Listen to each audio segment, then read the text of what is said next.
আপনি একটি পাহাড়ে উঠলেন, সেখানে উঠে আপনি চিৎকার করে যা বললেন কিছুক্ষণ পর আপনি সেটাই শুনতে পাবেন।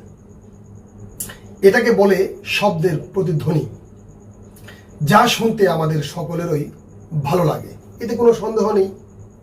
কিন্তু সে পাহাড় থেকে আপনি নিচে নামলেন, নিচে নামার পর আপনার আশেপাশে থাকা যাদের সাথে চলাচল করেন সেই মানুষগুলোর সাথে আপনি যেরকম আচরণ করছেন, নিশ্চিত থাকুন কোনো একদিন সেই মানুষগুলো আপনার সাথে ঠিক একই রকম আচরণ করবে।